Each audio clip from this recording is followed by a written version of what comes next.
Good day, I'm Lorraine Mendez and this is your JIS News for Monday, December 28. As the festive season continues, Jamaicans are urged to embrace peace and give special care to the less fortunate. In his 2015 Christmas Day message, Governor General Sir Patrick Allen called on Jamaicans to lay down the weapons of warfare and be at peace with each other. In these ways, the murder rate will decline, road accidents too, and we will be more respectful of each other, and we can enjoy the benefits of our efforts to make Jamaica safe. Prime Minister Portia Simpson Miller and opposition leader Andrew Holness shared similar sentiments, even as they encouraged persons to look out for those in need. Let us pay attention to those who need our care and support, the victims of abuse, the infirmed, the ailing, the shut-ins, and those with special needs, as well as our senior citizens. Share your company with those who are lonely. Invite to your table those who are hungry. Reconcile with those with whom you differ. Love others as you love yourself. Let us remember that we are one. We are all family. One Jamaica. Government is on track to announce the preferred bidder for the Norman Manley International Airport by January 2016.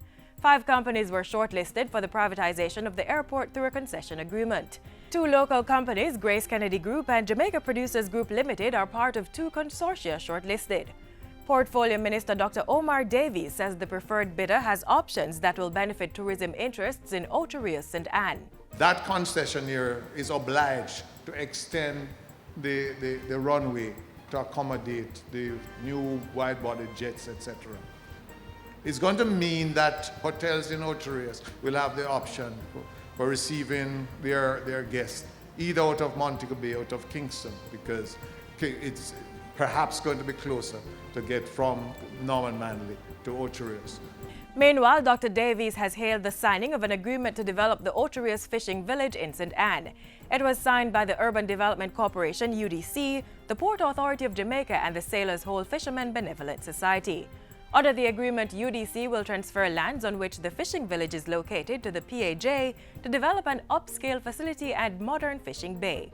The celebration of this tripartite agreement, I hope, demonstrates to other special interest groups, particularly those who are high worker content.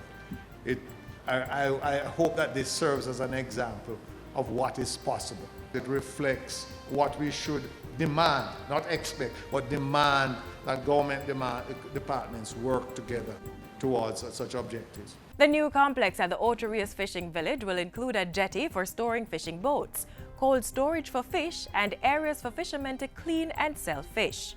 Restaurants and sanitary facilities will also be constructed. The current occupants of the fishing village will get a total of $75 million as compensation for their stake in the area.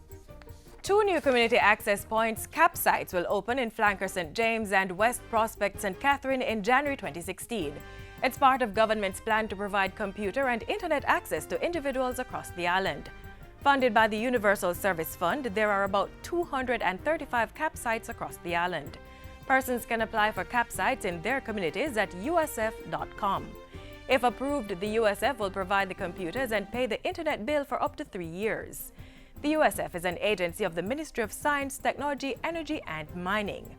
Students at the Esher Primary School near Lucy, Hanover will be more comfortable when waiting for public transportation following the construction of a pedestrian shelter near the school.